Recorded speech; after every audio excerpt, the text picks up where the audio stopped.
Assalamu alaikum wa rahmatullahi wa barakatuh. Hello everybody. Today we are talking about intraoral examination, a systematic head to tongue soft tissue survey. 7 structured steps for detecting inflammation, obstruction, and early oral disease. Starting from vestibule and ducts, gingiva, palate, tonsils, tongue, floor of the mouth, and then finally occlusion.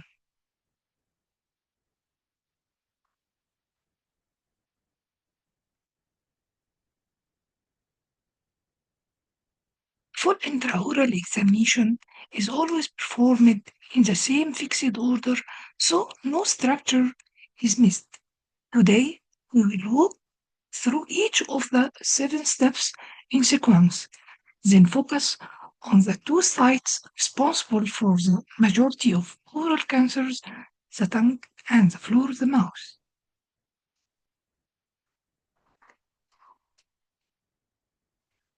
Start the soft tissue examination at the cheek.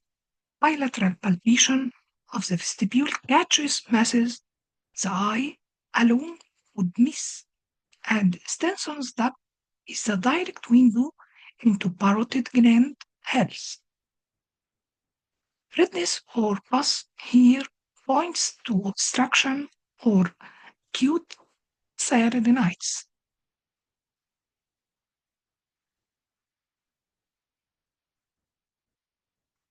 Gingival color, consistency, and texture are the classic triad for periodontal screening. A shift from stippled coral pink to smooth and shiny signals of inflammation, while firm fibrotic tissue can indicate chronic disease or drug-induced hyperplasia.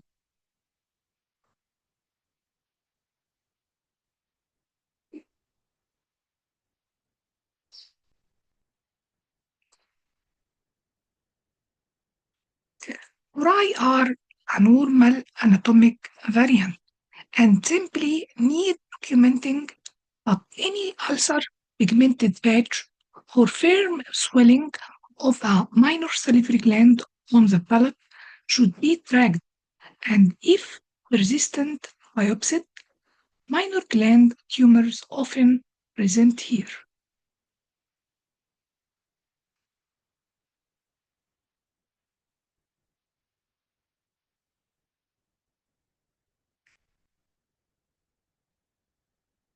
The arm maneuver is a quick functional test of the vagus nerve, as well as a visual check for the oropharynx. Unilateral tonsillar enlargement or a fixed asymmetric mass is a red flag that needs promote referral, not just reassurance.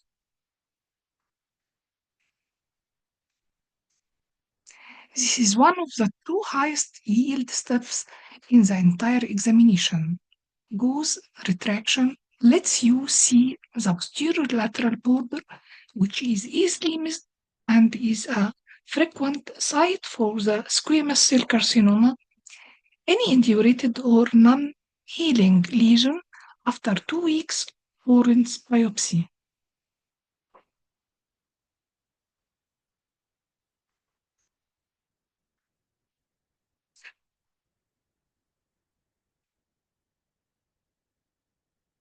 Along with the tongue, the floor of the mouth accounts for the majority of oral cavity cancers, so bimanual palpation is essential. A firm submucosal mass can be present even when the surface mucosa looks normal. Wharton's duct is also the most common site for salivary stones.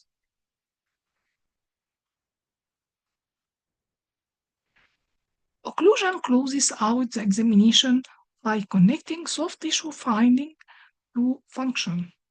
Weird facets and shifted contacts can explain trauma-related lesions seen earlier on the tongue or buccal mucosa. So this step is diagnostic as well as restorative. This is the key takeaway of the whole examination. The tongue and the floor of the mouth together make up the large majority of oral cavity cancers, and survival drops sharply once disease spreads beyond the primary site, from nearly 90% when localized to roughly a third once distant metastases occur. That gap is exactly why step 5 and 6 include full border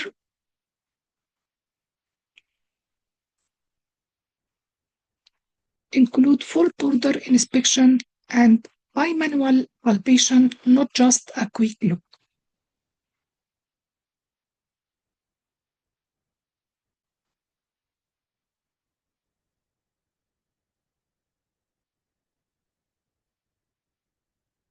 Run through all 7 steps in order every time. Consistency is what makes an examination reproducible from one visit to the next. The tongue and floor of the mouth are flagged here because they carry the highest cancer risk.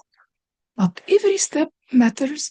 Finding at the vestibule or palate can be the first clue to systemic or salivary gland disease.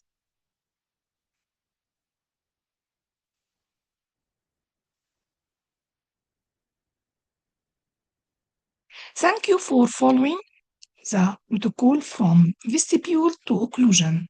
The main message to leave with traits: the tongue and floor of the mouth deserve deliberate, deliberate hands-on attention every single time because that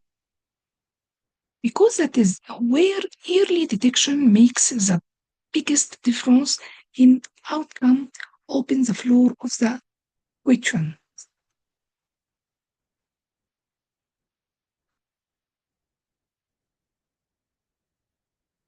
السلام عليكم ورحمة الله وبركاته.